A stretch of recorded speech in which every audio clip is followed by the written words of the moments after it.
में डलवाया का राम अवतार, कृष्ण अवतार, नरसिंह अवतार, वामन अवतार, धनवंतरी, कच्छप, मोहिनी, हर अवतार भारत में ही क्यों हुआ?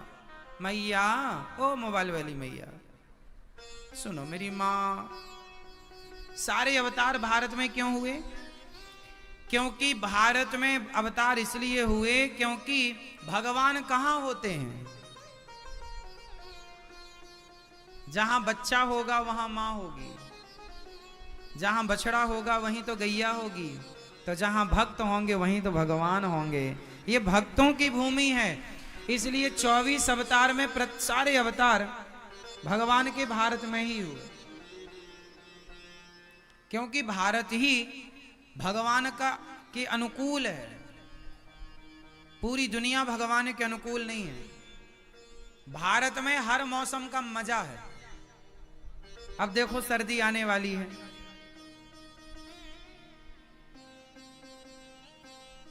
अब दुनिया बाकी देशों में ना, या तो किसी देश में गर्मी ही गर्मी है 12 महीने, और किसी देश में सर्दी ही सर्दी है 12 महीने। अब यूरोप के जितने भी देश हैं वहां सर्दी है 12 महीना, 12 महीना सर्दी, 12 महीने स्वेटर पहन के घूमना पड़ेगा। जून में, जुलाई में थोड़ा सा ठीक रहता है कि आप स्वेटर नहीं पहन सकते, पर फिर भी मौसम ठंडा ही रहता है। मई जून में भी ठंडा रहता है। अब आदमी ठंडे ठंडे मौसम से ऊब ना जाएगा? ज्यादा गर्मी गर्मी से भी आदमी ऊब जाएगा, और बारिश ही बारिश बारिश ही ऊब जा। इसलिए भगवान धन्य भारत पर कृपा की, यहाँ हर मौसम का आनंद है और हर ऋतु का आनंद है। यहाँ बारिश का भी आनंद हम लोग लेते हैं, गर्मियों का भी आनंद है और सर्दियों का भी आनंद है। एक साथ तीनों मौसम का आनंद पूरी दुनिया में केवल भारत में है, ये समझ लीजिए। बाकी दुनिया के किसी देश में, किसी भी दुनिया के कोने में तीनों मौसम का मजा आनंद नहीं है। कहीं सर्दी सर्दी, गर्मी गर्मी, या बारिश बारिश। कई देश तो ऐसे हैं कि वहां की पूर्वी घड़ी अलग है, पश्चिमी घड़ी अलग है, घड़ी टाइम वहां अलग होता है। अब जैसे भारत से लंदन 5 घंटे पीछे है, जैसे अभी अपने यहाँ 3 बज रहा है, तो वहां पर अभी 10 बजा होगा सुबह का। अभी वहां सुबह का 10 बज रहा होगा लंदन में। 5 घंटे पीछे है लंदन हमारे यहां से घड़ी। और अन्य देशों में घड़ी, पूर्वी घड़ी अलग है, पश्चिमी घड़ी, मतलब उसी एक देश में। अब जैसे अमेरिका जैसे देश है, अमेरिका में पूर्वी अमेरिका का टाइम अलग होता, पश्चिमी अमेरिका का टाइम अलग, उत्तरी अमेरिका का टाइम अलग, दक्षिणी अमेरिका का टाइम अलग होता। एक ही देश में 2 घड़ी पहननी पड़ती है। पर धन्य है ये भारत, पूरब से पश्चिम, उत्तर से दक्षिण, कहीं भी चले जाओ एक ही घड़ी में काम हो जाता है, एक टाइम है अपने देश में। हाँ या ना?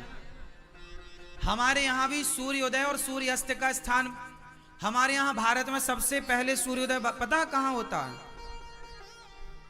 हाँ, ये जो अरुणाचल है, नागालैंड है, इस तरफ ना बहुत जल्दी सूर्य, मतलब 4 साढ़े 4 बजे सूर्योदय हो जाता है लगभग। कुछ कम ज्यादा, मैं कंफर्म नहीं बोल रहा हूं, कुछ कम ज्यादा हो सकता है। मैं एक बार नागालैंड गया तो मैंने वहां अपनी आंखों से, तब मुझे पता चला। अच्छा, एक बात माननी पड़ेगी, हाँ, लोगों को हाथ जोड़ के कहूंगा, आप लोग ना पहले भारत का भ्रमण करिए, पहले भारत के कोने कोने जाइए। हम लोग ना लंदन जापान जाते हैं, लेकिन अभी भारत को ही नहीं घूमे हम लोग। हमारा देश इतना बड़ा है और इतनी विविधताओं से भरा है कि हमारा देश ही, हम कई जन्म ले लेंगे तो अपने देश भारत को ही नहीं घूम पाएंगे अच्छे से। इतना बड़ा अपना देश है और विविधताओं से भरा है। हमारे देश में सबसे जल्दी सूर्योदय अरुणाचल की पूर्वी जितना भी है सबसे पहले हो जाता। वहां नागालैंड में गया, वहां सवेरे जब 4:30-5 बजे जागा तो बढ़िया बढ़िया दिन था, मतलब काफी टाइम हो गया। अरे भाई ये क्या हो गया, घड़ी खराब हो गई हमारी क्या? बोले नहीं, घड़ी खराब नहीं हुई, घड़ी सही है, यहाँ जल्दी होता है। अच्छा, सूर्योदय भी जल्दी होता है, अस्त भी फिर जल्दी हो जाता है। अस्त भी जल्दी, क्योंकि पूर्वी क्षेत्र में जितना पूर्वी क्षेत्र पूर्वी पास होगा वो जल्दी सूर्य को प्राप्त करेगा, और पश्चिमी जल्दी अस्त हो जाएगा। तो कहने का तात्पर्य है कि हमारे देश में ना, जो आपको देखना, हमारे यहाँ 12 महीने सारा सीजन होता है। अब आप गर्मी में जून जुलाई में बद्रीनाथ चले जाओ, केदारनाथ चले जाओ, आपको सर्दी का मौसम मिल जाएगा, बर्फ का मौसम मिल जाएगा, हाँ या ना।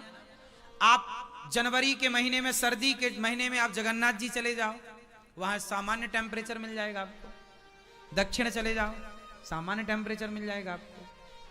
कुल मिलाकर हमारे यहाँ ना हर टाइम पे हर मौसम अवेलेबल है। हमारे यहाँ भी भारत के कुछ क्षेत्र ऐसे हैं जहां 12 महीने बारिश होती है, 12 महीने बारिश होती है, हर दूसरे चौथे दिन बारिश होती है। कुछ क्षेत्र ऐसे हैं जहां सर्दी 12 महीने होती है। अब जैसे उदाहरण के तौर पे बद्रीनाथ केदारनाथ, यहां तो 12 महीने सर्दी है। हिमाचल ठंडा है, हमारा भारत तो दक्षिण गर्म है। ये पूर्वी जितना बढ़ेंगे आप, उत्तरी जितना बढ़ेंगे आप, सब ठंडा मिलता चला जाएगा। कश्मीर ठंडी है, तो हमारे यहां 12 महीने सब मौसम का आनंद है हमारा भारत। इसलिए इतने सारे देश हैं, इतनी बड़ी दुनिया है, पर भगवान ने अवतार लेने के लिए भारत को ही चुना। जहां भक्त होंगे भगवान वहीं होंगे, इसलिए भारत सबसे श्रेष्ठ। बोलिए भारत माता की। इसलिए भारत को माता कहते हैं। क्या कहते हैं? मैया, ओ मेरी माँ। सो रही हो मेरी माँ क्या? नहीं। तो राजा परीक्षित ने भागवत सुनी, इंद्र का अभिमान चूर चूर हुआ, और भागवत जी की महिमा भगवान ने बढ़ाई। जब इंद्र ने परीक्षा करके देख लिया, परीक्षित जी की सदगति हुई। एक बार नारद जी ने भी भागवत सुनी, सारे तीर्थों का नारद जी ने भ्रमण किया, शांति कहीं नहीं मिली। दुनिया के कोने कोने का भ्रमण, देखिए भागवत जी में भी ये बात लिखी है, शांति कहीं नहीं मिली। शांति भारत में। कहां कहां गए नारद जी? पुष्करम चा प्रयागम चा काशीं गोदावरीं तथा हरिक्षेत्रम कुरुक्षेत्रम श्रीरंगम सेतुबंधनम। सारे तीर्थों में गए नारद जी, पर ना पश्यम पुत्रमिच्छर्मः मनः संतोष कारकम, कहीं शांति नहीं। तब नारद जी गृहस्थों के घर आए कि आपके घर में शांति होगी, पर गृहस्थों के घर में भी शांति नहीं। फिर नारद जी, आप गृहस्थों के घर में शांति है? मैया शांति है। आप लोगों के जीवन में संतोष हो जाए और लड़ना झगड़ना छोड़ दो, तो आपके जैसा शांति जीवन में किसी के है ही नहीं। अभिमान ज्यादा है, एटीट्यूड के कारण लड़ाइयां होती हैं। मैं क्यों झुकूं, बस इतनी सी बात है।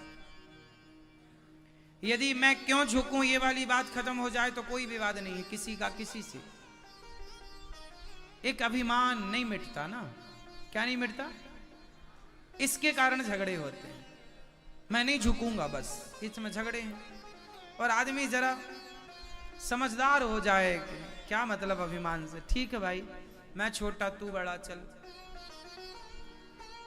वहां सुख है, शांति है। नारद जी ने सारे तीर्थों का भ्रमण किया, पर जब वृंदावन आए तो यहाँ एक उदास कन्या को देखा। देवी कौन हो? महाराज मेरा नाम भक्ति है। अहम भक्ति ऋतिख्याता इमौ मैं तनयौ मतौ ज्ञान वैराग्य नामानौ काल योगेन जर्जरौ। महाराज मेरा नाम भक्ति है, ये मेरा बेटा ज्ञान और वैराग्य है। तो ये उदास क्यों है?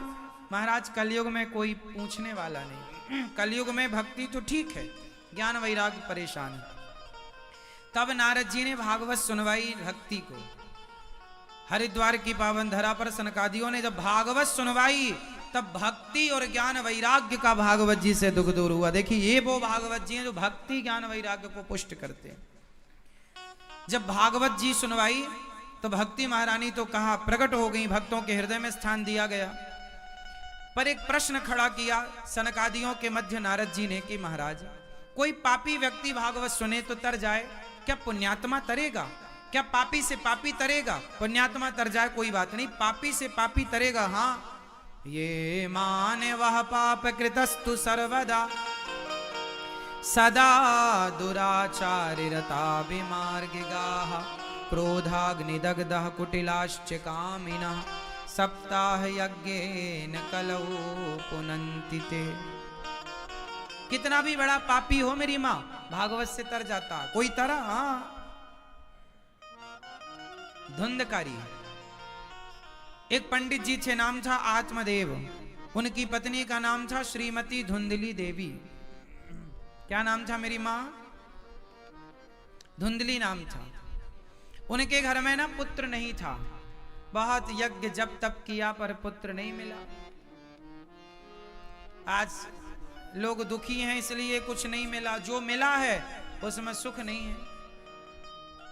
जो मिला है आपको, काश आप उसमें प्रसन्न होते तो आपको इतना रोना ही ना पड़ता। आपको जो मिला है आप उसमें प्रसन्न नहीं है, जो आपको नहीं मिला उसकी चाह में आप दुखी हैं। हाँ या ना? आपने ये तो हमेशा कहा ये नहीं है हमारे पास, ये कभी आप झांक कर ये देखे कि हमारे घर में क्या है, हमारे पास क्या है, क्या नहीं है। ये तो सब देखते हैं, हमारे पास ये नहीं है, वो नहीं है, ये नहीं है, वो नहीं है, ये ना। आज आप लोग शाम को एक लिस्ट बनाना जिसमें ये हो कि आपके पास क्या है, इसकी लिस्ट बनाना। और जब आप ये लिस्ट तैयार कर लेंगे कि आपको क्या है आपके पास, फिर उस लिस्ट को दूसरों से तौल कर देखिएगा कि जितना आपके पास है उतना औरों के पास अभी नहीं है, और बहुत दूर हैं वो लोग अभी उतने से। लेकिन आप दुखी हैं, रो रहे हैं, हमारे पास ये नहीं है, वो नहीं है। एक मैया रो रही, महाराज मेरा बेटा नहीं है, बेटा हो जाए। बेटी तो है, एक बेटा चाहिए बस, फिर कुछ नहीं चाहिए। मैं उस माँ को ले गया, पास में ही एक अपाहिज मैया बैठी थी। मैंने अपाहिज मैया से कहा, मैया तुम्हें क्या चाहिए? बोले महाराज बस मैं अपने पाँव में खड़ी होकर चल पाऊं, बस मैं अपने पाँव में खड़ी नहीं हो पाती महाराज, मुझे ये वॉशरूम वगैरह भी दूसरे लोग ले जाते हैं, अच्छा नहीं लगता। मैं अपने पाँव से चलकर एक गिलास पानी भी नहीं पी पाती। मैं तो भगवान से कहती हूँ, हे भगवान इतना तो चला दो कि कम से कम मैं अपने हाथ से पानी पी सकूं और अपना काम खुद कर सकूं, इतना तो करा दो। लो, जिसके पाँव हैं वो बेटे के लिए रो रही है, और जिसके पास नहीं है वो कह रही है कि पाँव ही सबसे बड़ी दौलत है, और जिसके बेटा नहीं है वो कह रहा बेटा ही सबसे बड़ी दौलत है। अब आप कंफर्म करके बताओ कि सबसे बड़ी दौलत कौन है? क्या नहीं मिला वो क्यों देखते हो? अरे आपका सुंदर स्वस्थ शरीर, निरोगी काया, आप अपने पांव से चलकर पानी पीते हैं, अपने पांव से चलकर जाते हैं, अपने हाथों से पानी पीते हैं, अपना काम खुद करते हैं। आपका स्वास्थ्य, आपकी ये सुंदर स्वस्थ शरीर आपकी सबसे बड़ी संपदा है मेरी माँ। लेकिन आप क्या चाहते हैं? ये नहीं, वो नहीं। रोना ही है ना कुछ लोगों को, तो उनका रोना नहीं मिटता। कुछ लोगों की आदत होती है रोने की, रो रो रो, सब है फिर भी रो। हे भगवान हमारे ये नहीं है।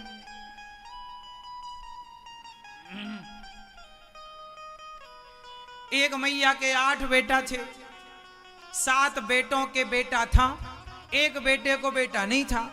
मतलब 7 को बच्चे थे, 7 बेटे के बेटा मतलब पोता पोती थे, एक को बेटा नहीं हुआ। अब वो दादी रोए, हे महाराज हमारे 8 बच्चे हैं, 7 को तो दिया भगवान, एक को नहीं दिया, एक को नहीं दिया। हे भगवान हम बड़े दुखी हैं। क्यों दुखी हो?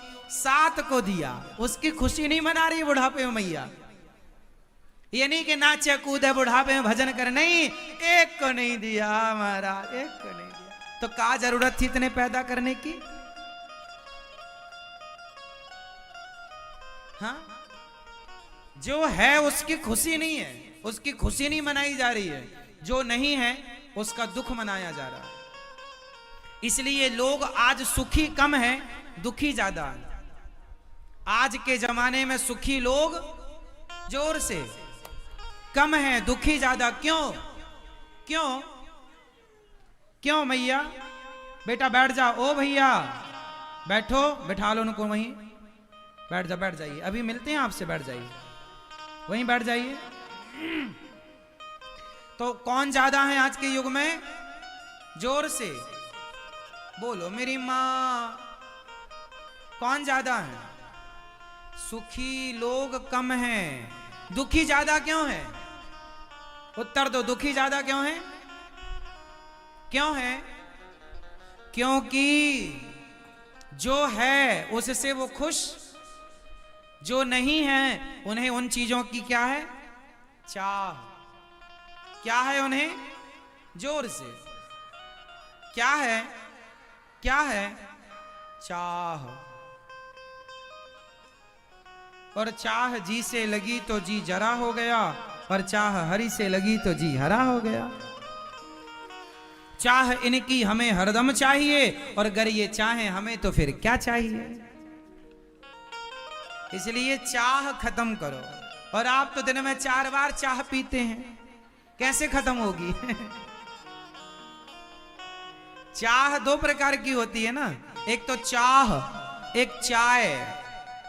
स्टेशन में कैसे चला चाय?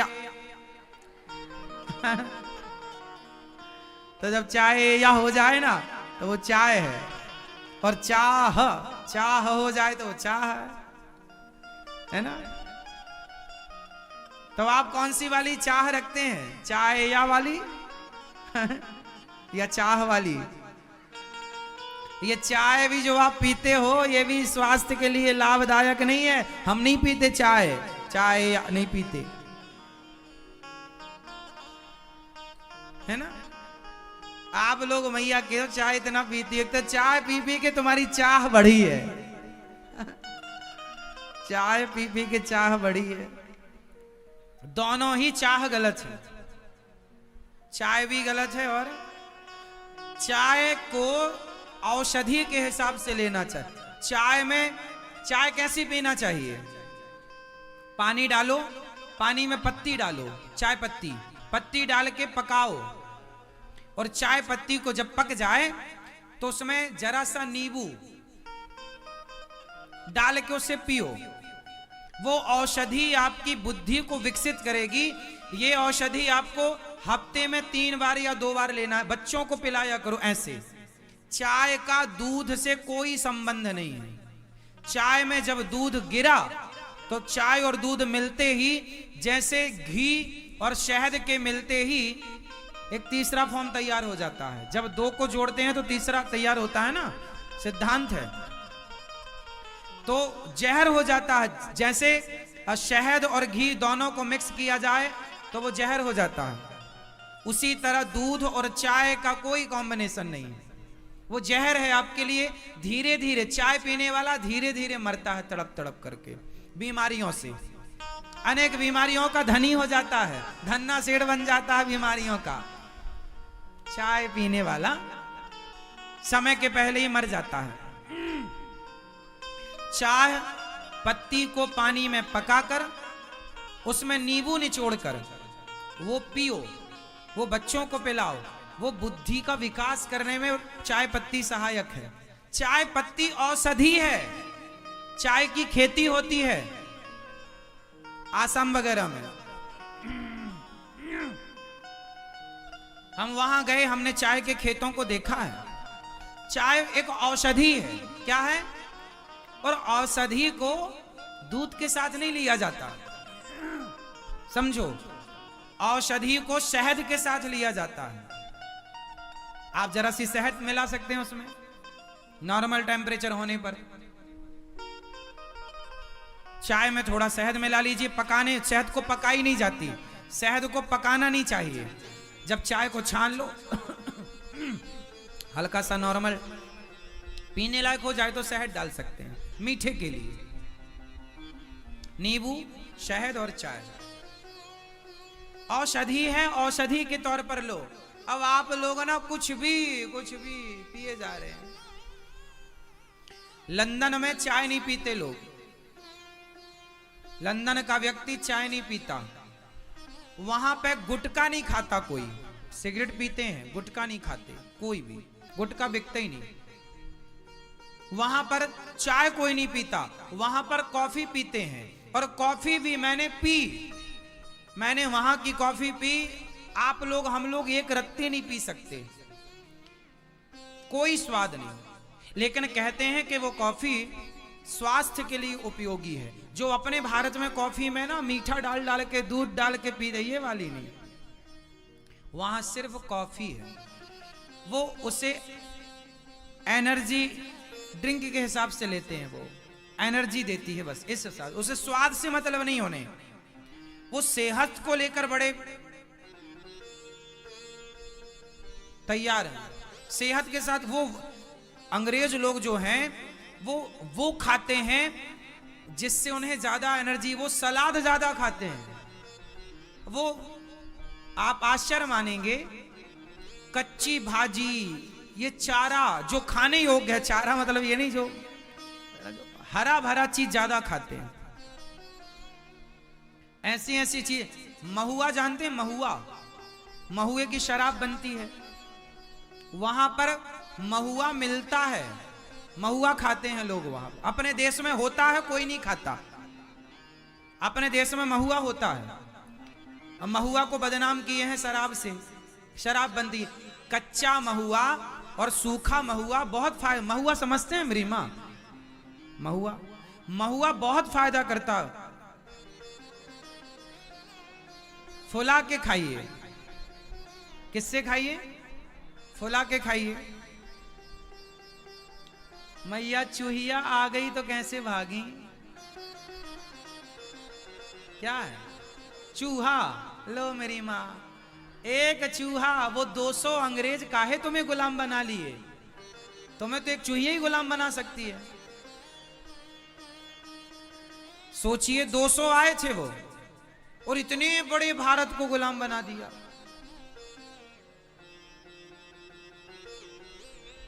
कोई चूहिया, चूहा भी हो तो समझ में आए, चूहिया।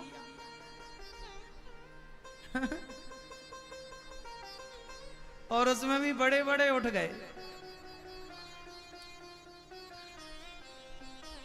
चलो, तो हमें चाय नहीं पीनी चाहिए। क्या नहीं पीना चाहिए? ये दास अनिरुद्ध, हम चाय नहीं पीते, हमें कोई शौक नहीं है चाय का। हम सवेरे उठकर चाय नहीं पीते, सवेरे उठकर पानी पीते हैं। पानी पीने के बाद नहा करके भगवान जी का पूजन करते हैं। उसके बाद अंकुरित अनाज खाते हैं, चने अंकुरित, दाल अंकुरित, फल खाते हैं। कोई चाय नहीं। हम दूध पीते हैं, दूध। तो आज से कितने लोग अपनी चाय को सुधारेंगे? और चाय में दूध डालकर नहीं, नींबू, कॉम्बिनेशन नींबू के साथ, उससे बुद्धि विकसित होती। पता है आपको?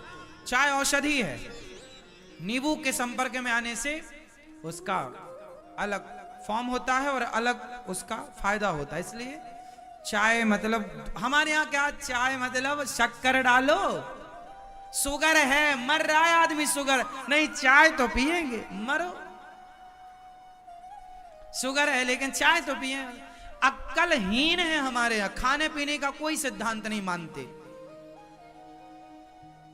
विदेशों में खाने पीने वो चीज खाते हैं जिससे उन्हें ज्यादा से ज्यादा एनर्जी मिल जाए। शरीर के लिए वो देखते हैं लाभदायक क्या, वो स्वाद से मतलब नहीं है उन्हें, स्वाद जाए चूल्हे में। अब बताइए, महुआ खाते हैं तो उस महुए में कौन सा स्वाद होता है? फुला कर खाते हैं। महुआ फिर भी स्वादिष्ट होता है, मीठा होता है महुआ। कच्चा महुआ भी लोग खाते हैं अपने यहाँ, अच्छा लगता है। लेकिन महुआ कितना एनर्जी देता है शरीर को, कितना ताकत, पर खाता कौन है अपने यहां?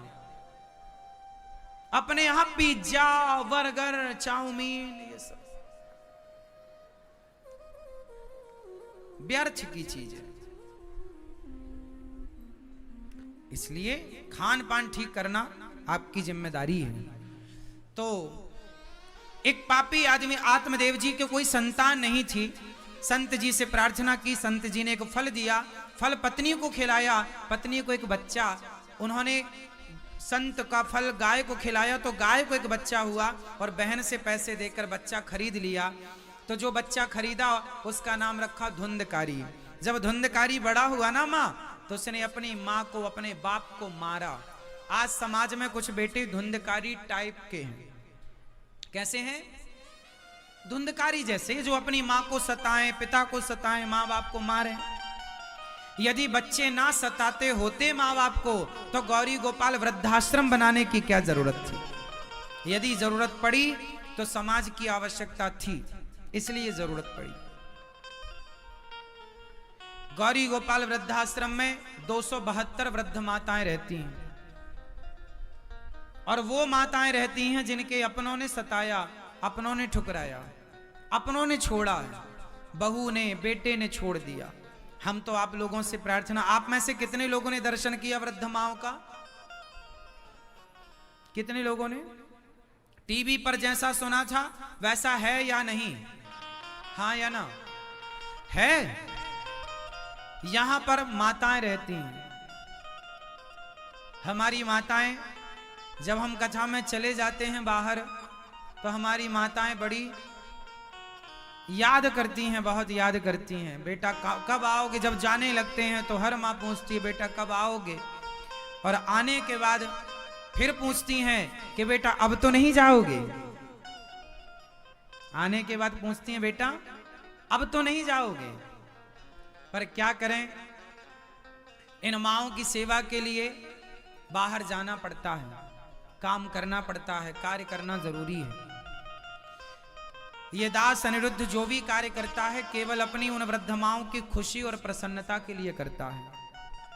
आप लोग अपने परिवार में 4 लोगों के लिए कमाते हैं, 10 लोगों के लिए कमाते हैं, पर गौरी गोपाल आश्रम में तो 272 वृद्ध माएँ हैं, और प्रत्येक माँ की सेवा करनी हमारी जिम्मेदारी है। ये माँ है, आपकी एक माँ है। आपके परिवार में 2 लोगों का, 4 लोगों का, 6 लोगों का परिवार है, 10 लोगों का परिवार, अधिक से अधिक 20 का होगा, पर ये 272 माओं का परिवार है। मैं तो आप लोगों से प्रार्थना करूं कि ये जो आश्रम बन रहा है, इस आश्रम में आप लोग भी ये श्राद्ध पितृ पक्ष में आप अपने माता पिता के नाम से एक कमरा बनवाकर इन वृद्ध माओं को अपनी ओर से भेंट कर सकते हैं कि एक रूम आपकी ओर से। माओं को ये हेल्प आप चाहें तो माओं की ये हेल्प मदद कर सकते हैं। गौरी गोपाल आश्रम में एक कमरे की नहीं तो आप एक कमरे की छत का सहयोग कर सकते हैं कि आपकी ओर से एक 12 बाई 12, 15 बाई 15 जो भी एक छत डल सके, आपकी ओर से डलवा सकें, वो एक छत आप डलवा सकते हैं। साथ ही आप किसी एक माँ का सहारा बने, आप किसी एक माँ को जीवन भर गोद लेकर रोटी देने का संकल्प करें। इन वृद्ध माओं में आप भी किसी माँ का सहारा बने, और आप भी एक माँ को प्रसन्न रखने के लिए अपने इन हाथों को बढ़ाएं।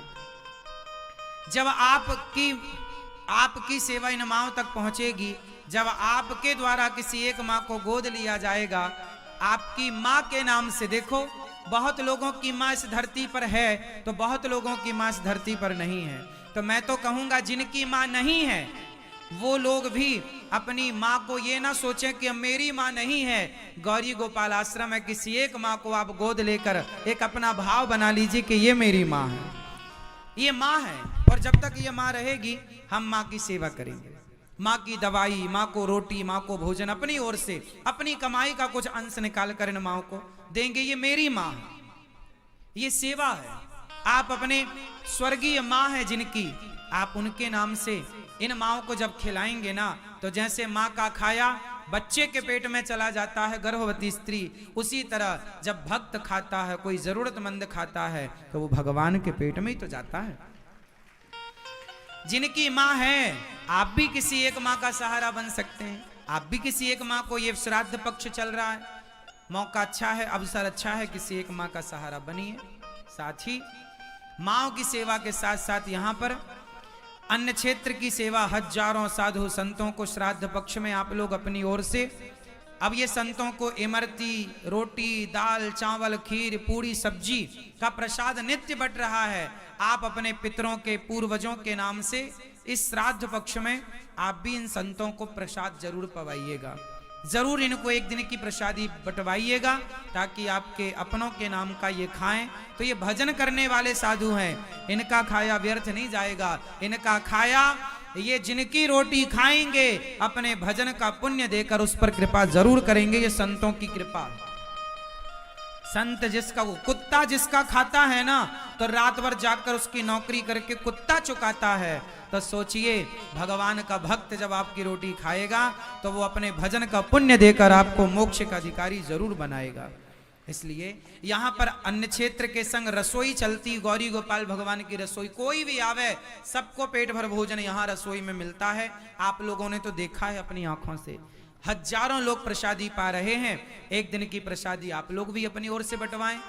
यहाँ पर गौशाला है, आप भी गौरी गोपाल गौशाला जाइएगा, पास में है, 3-4 मिनट की दूरी पर पैदल जाएंगे तो जाइएगा। गौ माता का दर्शन, गाय को चारा चुनी चोकर खिलाइएगा।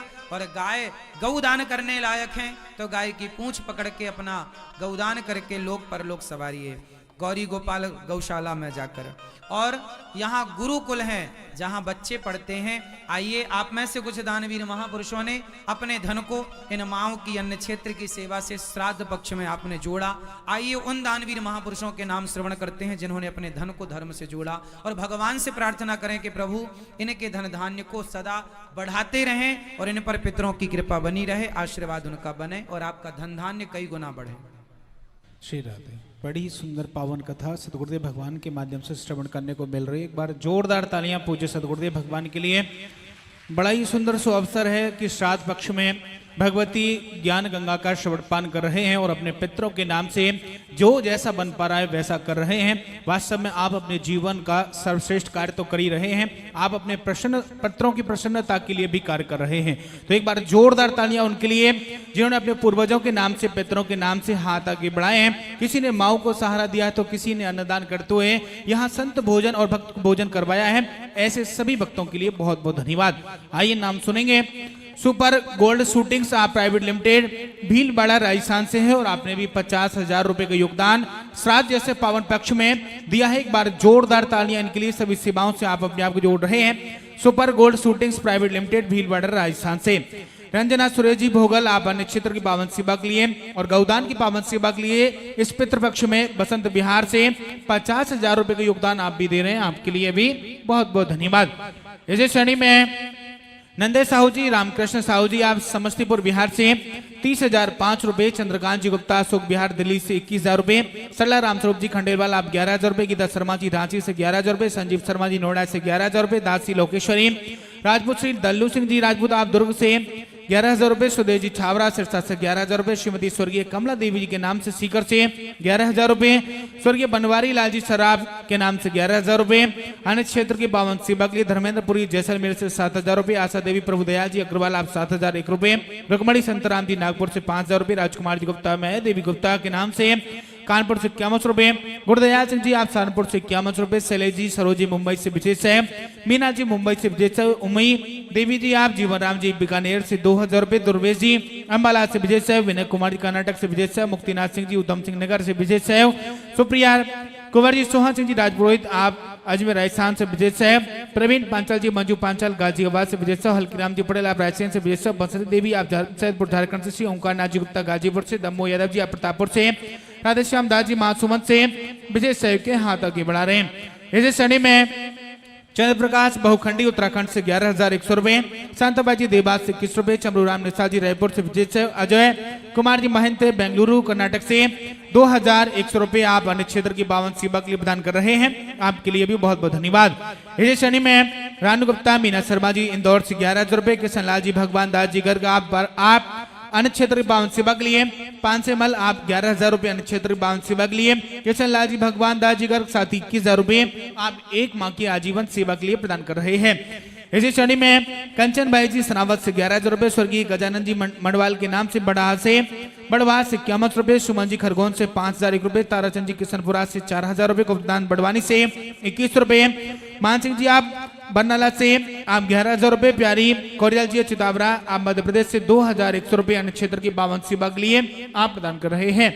इसी श्रेणी में गार सिंह जी आप जम्मू से 21 रुपए, ठाकुर इंद्रपाल सिंह जी गाजियाबाद से 11,000 रुपए अन्य क्षेत्र 52 सेवा के लिए, मेघ सिंह जी आप नागौर से 31,000 रुपए, विनोद जी पसरावा 21 रुपए, पूनम चंद्र जी आप सोडल से 21 रुपए, रमेश गुप्ता मधु गुप्ता गौत सेवा के 2,500 रुपए, युधिष्ठर पटेल जी भिलाईगढ़ से आप 1,100 रुपए, अशोक तृप्ता शर्मा जी हिमाचल से आप 21 रुपए, सप्ता रानी पानीपत से 11,000 रुपए, महेंद्र कुमार जी पानीपत से 11,000 रुपए, स्वर्गीय श्री अमरनाथ जी गुप्ता के नाम से हरदोई से 21 रुपए, कपोत्री देवी आप पोती गढ़वाल से उत्तराखंड से आप 2,500 रुपए, तुला देवी जी बठिंडा पंजाब से 11,000 रुपए, रमेश शरण जी आप शशि शरण जी आप यूके से 25,000 रुपए, गीता बाई जी लक्ष्मीबाई जी आप अन्य क्षेत्र की 52 सेवा के लिए 11,000 रुपए दे रहे हैं, आपके लिए भी बहुत बहुत धन्यवाद। वैसे श्रेणी में संताबाई जी रोहिणी दिल्ली से 21 रुपए, स्वर्गीय मोनीराम जी मालवी के नाम से पीतमपुर से 11,000 रुपए, जेपी जायसवाल आप होडल से आप 51 रुपए, धन सिंह जी सोलंकी आप सनावत से 2,500 रुपए, सावित्री देवी आप बिजनौर से आप 11,000 रुपए, जमशेदपुर समरोड जी बहादुर आप बरेली से 11,000 रुपए, शकुंतला देवी आप गुड़गांव से 6,000 रुपए प्रदान कर रही हैं, आपके लिए भी बहुत बहुत धन्यवाद। इसी श्रेणी में नीलम देवी जी राजेंद्र प्रसाद जी प्रयागराज से 5,000 रुपए, भूरा सिंह जी आप दिल्ली से अन्य क्षेत्र के लिए 11,000 रुपए, प्रेम कुमार जी गुरदासपुर पंजाब से 5,000 रुपए आप दान कर रहे हैं। वैसे श्रेणी में प्रेम कुमार जी जयसोदा देवी आप मेरठ से 21 रुपए, हेमलता जायसवाल जी आप वसुंधरा गाजियाबाद से 21,000 रुपए देते हुए 1 माह का आजीवन सहारा बने हैं। साथ ही हरिश्चंद्र जी अग्रवाल आप भी गाजियाबाद से 21,000 रुपए देते हुए 1 माह का आजीवन सहारा बन रहे हैं। साथ ही प्रशांत जी कुमार आप बिजनौर से 31,000 रुपए देते हुए पावन पितृपक्ष में अपने पितरों के नाम से अपने पूर्वजों के नाम से 1 दिन की संपूर्ण रसों की पावन सेवा मात्र 31,000 रुपए दान से लेते हुए हजारों संत भक्तों को प्रसादी पवा रहे हैं, आपके लिए बहुत बहुत धन्यवाद। एक बार जोरदार तालियां सभी दानवीर महापुरुषों के लिए जिन्होंने अपने योगदान के पावन हाथ आगे बढ़ाते हुए श्रीधाम वृंदावन में चल रही पावन सेवाओं से अपने आप को जोड़ा है और पुण्य लाभ अर्जित किया है। अब आइए यही निवेदन मैं यहाँ उपस्थित सभी श्रद्धालु भक्तजनों से करना चाहूंगा जो यहाँ उपस्थित हैं अथवा जो घर बैठे संस्कार टीवी चैनल के माध्यम से सोशल मीडिया के माध्यम से श्रवण कर रहे हैं, आप भी इन पावन सेवाओं से अपने आप को जोड़ें और पावन नाम दानवीर महापुरुषों की श्रेणी में लिखाते हुए इस पावन श्राद्ध पक्ष में अपने पूर्वजों के नाम से उनकी श्राद्ध तिथि के उपलक्ष्य में श्राद्ध करते हुए उन्हें मुक्ति प्रदान करें, मोक्ष प्रदान करें और प्रसन्नता प्रदान करते हुए आप भी अपने जीवन में खुशहाली को आमंत्रित करें। आइए मैं निवेदन करूंगा कि आप भी उन माओं का सहारा बनेंगे जो माँ यहाँ रह रही हैं। मात्र 21,000 रुपए के छोटे से योगदान से आप एक माँ का सहारा बन जाते हैं और आप वहीं जीवन भर के लिए इन माओं के आशीर्वाद से और गौरी गोपाल आश्रम परिवार से अपने आप को जोड़ लेते हैं। इसी के साथ में गौ माताओं की सेवा से जुड़ करके आप गौदान जैसी पावन सेवा कर सकते हैं। अपने पितरों के नाम से श्राद्ध चल रहा है, ऐसे में गौदान की अनंत गुना फल की प्राप्ति होती है, अलग ही गौदान की महिमा है। तो आप भी अपने पूर्वजों के नाम से अपने पितरों के नाम से गौदान करते हुए इन पावन गौ माताओं की सेवा से जुड़कर आशीर्वाद प्राप्त कर सकते हैं। इसी के साथ में किसी एक दिन की संपूर्ण गौरी गोपाल रसों की पावन सेवा, जहां हजारों संत हर रोज यहाँ सुबह आते हैं, प्रसादी लेकर के जाते हैं। आप एक दिन की सेवा मात्र 11,000 रुपए दान से बड़ी सुंदर व्यंजनों युक्त रसोई के माध्यम से जहां खीर पूड़ी रोटी सब्जी और इमरती इत्यादि मिष्ठान के साथ में अपने पितरों का श्राद्ध करते हुए आप यह शुभ कार्य कर सकते हैं। इसी के साथ में आप एक दिन की संपूर्ण रसोई की पावन सेवा, जहां सुबह से लेकर रात्रि तक हजारों लोग प्रसादी पाते हैं, आप भी अपने पूर्वजों के नाम से एक दिन की संपूर्ण रसोई की पावन सेवा का योगदान प्रदान करते हुए अपने आप को जोड़ सकते हैं। इसी के साथ में आप यहां चल रही पावन सेवा से जुड़कर के पुण्य की प्राप्ति जरूर करें। काउंटर हमारा यही लगा है, आप काउंटर पर जाकर के अपने योगदान के हाथ आगे बढ़ाते हुए अपने आप को जोड़ सकते हैं। जो लोग घर बैठे योगदान भेजना चाहते हैं उनके लिए लगातार टीवी चैनल के माध्यम से खाता संख्या फोन नंबर दिखाया जा रहा है, ताकि वो लोग घर बैठे ही अपने योगदान के हाथ आगे बढ़ाते हुए अपने आप को जोड़ सकें। इसी के साथ में अपनी वाणी को विराम दूंगा एक विशेष सूचना के साथ में। जैसा कि आप सभी को विदित है, आज से यहाँ भागवत जी पोथी पाठ के साथ में शुभारंभ हुई है। बड़ा ही सुंदर श्राद्ध पक्ष चल रहा है, ऐसे में न जाने कितने यजमान परिवार रह गए जिनका आज पाठ नहीं बैठ पाया, तो उनके लिए पावन श्राद्ध पक्ष में 12 तारीख से एक बार पुनः यहाँ भागवत जी के पाठ बैठ रहे हैं। तो जिनका नाम इस बार इस पाठ में नहीं आया है, वो अपने पूर्वजों के नाम से अपने पितरों के नाम नाम से 12 तारीख से बैठे रहे पोथी पाठ में भागवत जी की पावन कथा में अपना नाम लिखाते हुए पोथी पाठ यजमान बन सकते हैं और अपने पितरों के लिए मोक्ष का रास्ता खोल सकते हैं। अब आइए चलेंगे आज की पावन कथा की ओर। एक बार पुनः दोनों हाथ उठाकर बड़े भावमय होकर मेरे साथ बोलेंगे राधे राधे। राधे श्याम। सब लोग बैठ जाइए। अभी आरती के बाद हम सबसे यहीं मिलेंगे, आप सबसे यहीं मिलेंगे आराम से। बस 15 मिनट के लिए बैठ जाइए। 15 मिनट बाद हम सबसे, जितने लोग यहाँ हैं सबसे मिलेंगे। सब बैठ जाइए। अभी 15 मिनट बाद सबका दर्शन करेंगे हम।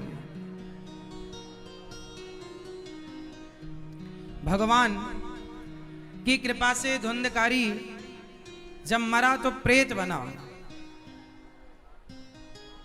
और प्रेत तो बना क्योंकि मां को पिता को मारा। उन्होंने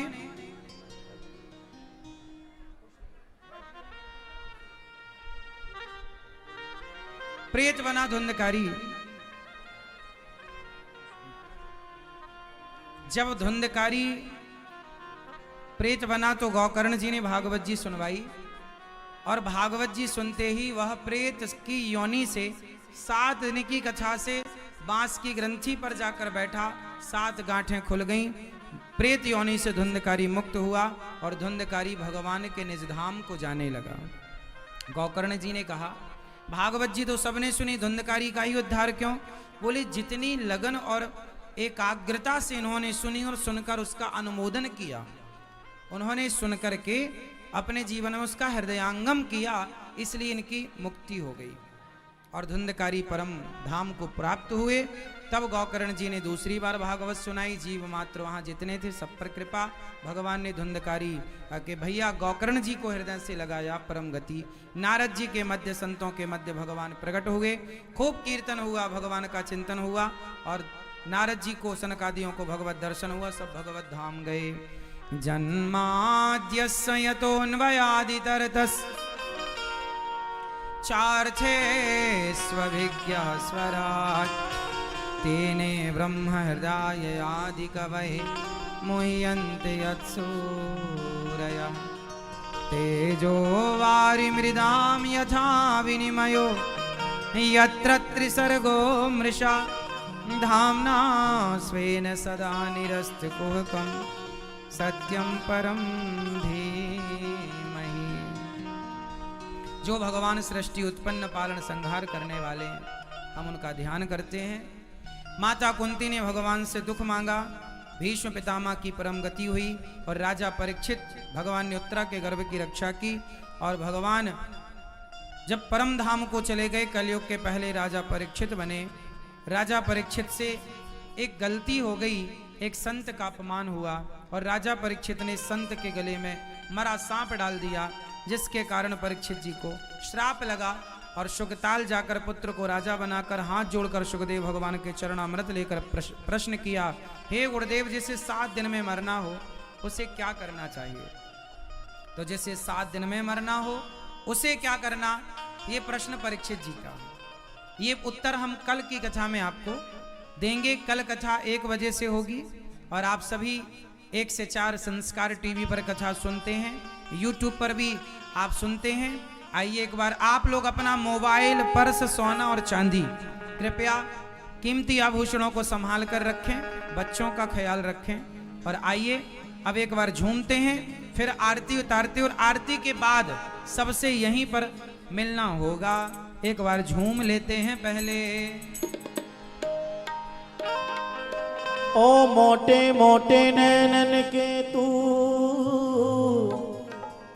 हाय मीठे मीठे बैनन के तू,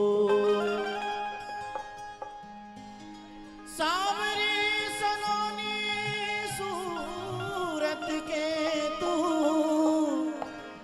ओ प्यारी प्यारी मूरत के तू,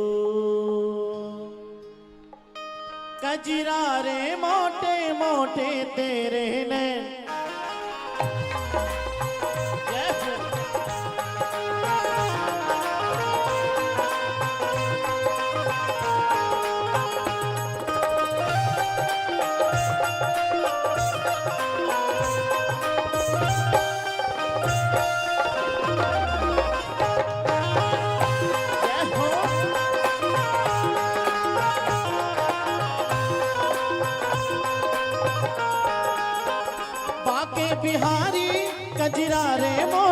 मोटे तेरे नैन भाई नजर ना लग जाए नजर ना लग जाए पाके बिहारी कजरा रे मोटे मोटे तेरे नैन भाई नजर ना लग जाए नजर ना लग जाए नजर ना लग जाए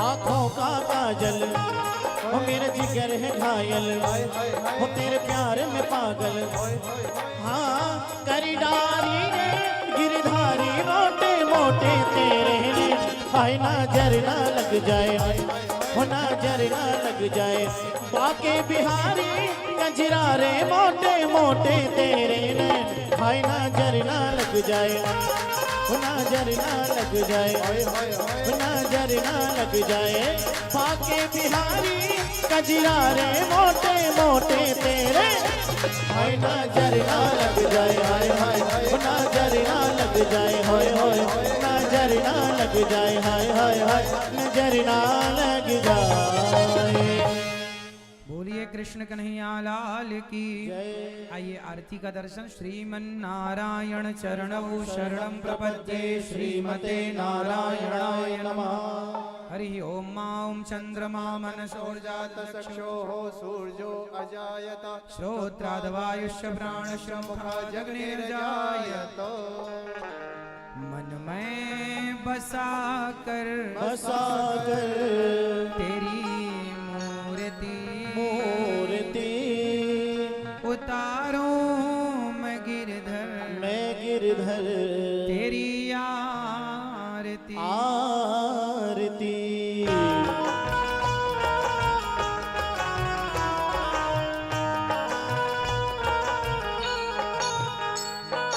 हो हो हो आ आ मन में बसा कर तेरी मूर्ति उतारूं मैं गिरधर तेरी आरती। मन में बसा कर तेरी मूर्ति उतारूं मैं गिरधर तेरी आरती। मन में बसा कर तेरी मूर्ति उतारूं मैं गिरधर तेरी आरती। मन में बसा कर तेरी मूर्ति उतारूं मैं गिरधर तेरी आरती।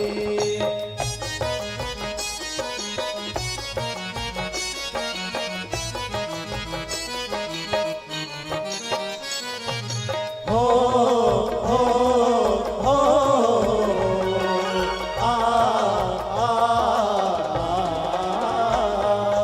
करुणा करो कष्ट हरो ज्ञान दो भगवन भव में फंसी नाव मेरी तार दो भगवन। करुणा करो कष्ट हरो ज्ञान दो भगवन भाव में फंसी नाव मेरी तार दो भगवन। दर्द की दवा तुम्हारे पास है दर्द की दवा तुम्हारे पास है। हाँ जिंदगी दया की तभी मांगती। मन में बसा कर तेरी मूर्ति उतारूं मैं गिरधर तेरी आरती।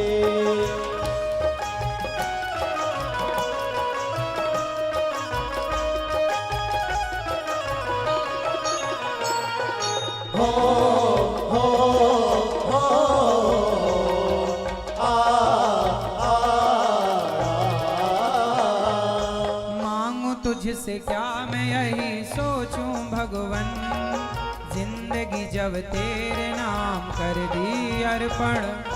मांगू तुझसे क्या मैं यही सोचूं भगवन, जिंदगी जब तेरे नाम कर दी अर्पण। सब कुछ तेरा कुछ नहीं मेरा, सब कुछ तेरा कुछ नहीं मेरा। चिंता है तुझको प्रभु संसार की, मन में बसा कर तेरी मूर्ति, उतारूं मैं गिरधर तेरी आरती। जय हो।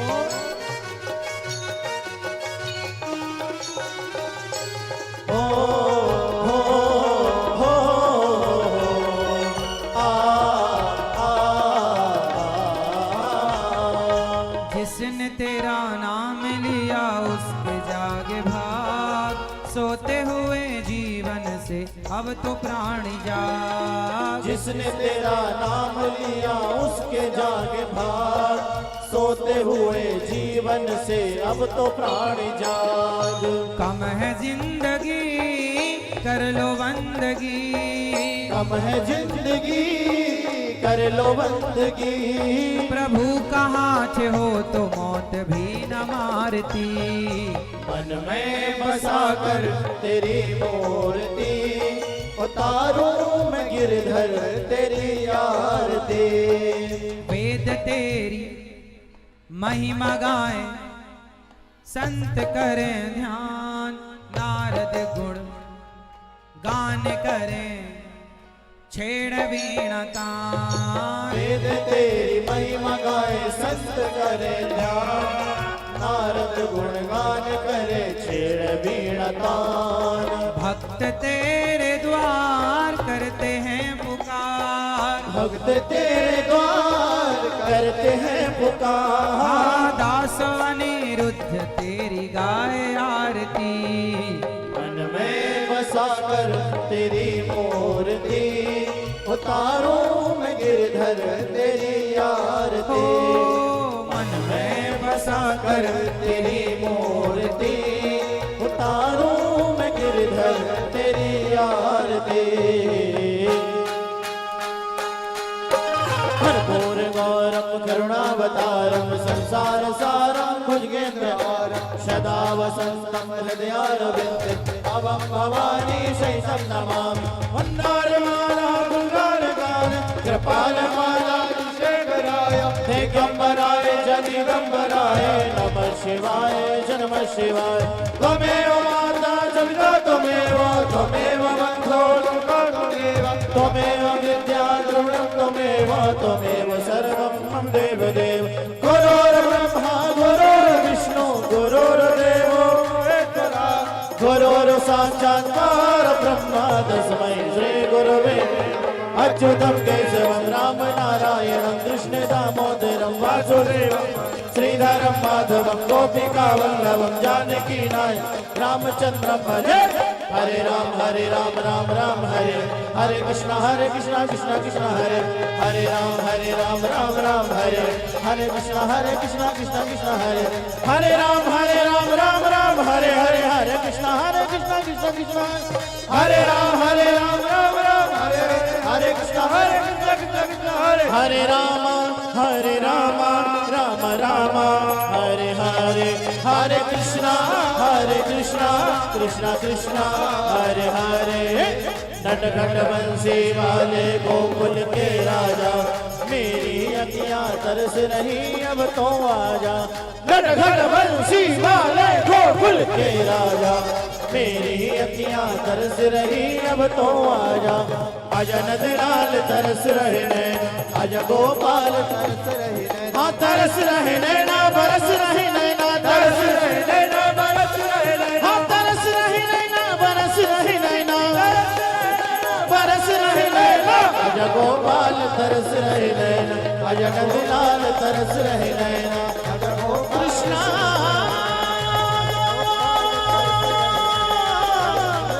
राधे कृष्णा राधे राधे।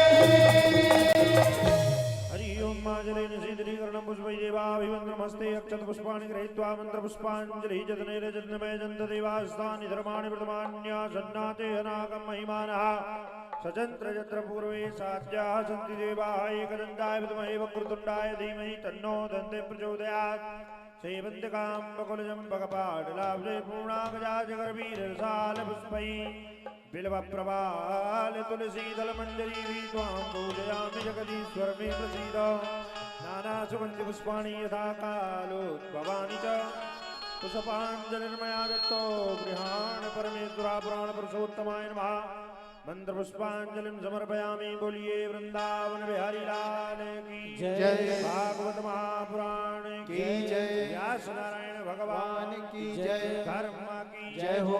धर्म का नाश हो। प्राणियों में सद्भावना हो। विश्व का कल्याण हो। गौ माता की जय हो। गौ हत्या बंद हो। माता पिता गुरुचरणारविंदों की जय हो। अयोध्या धाम की जय हो। वृंदावन धाम की जय हो। हरिद्वार धाम की जय हो। काशी विश्वनाथ भगवान की जय हो। नमः पार्वती पतये हर हर महादेव। श्री अजय वर्धन जी गाजियाबाद से हैं। इन्होंने वृद्ध माओं की सेवा के लिए, यहाँ की सेवाओं के लिए 85,200 रुपए का सहयोग किया है। एक बार सुंदर तालियों के साथ आप श्री अजय वर्धन जी के लिए सुंदर तालियां बजाइए। सुखी रहे। इन्होंने इतना बड़ा सहयोग वृद्ध माओं के लिए किया।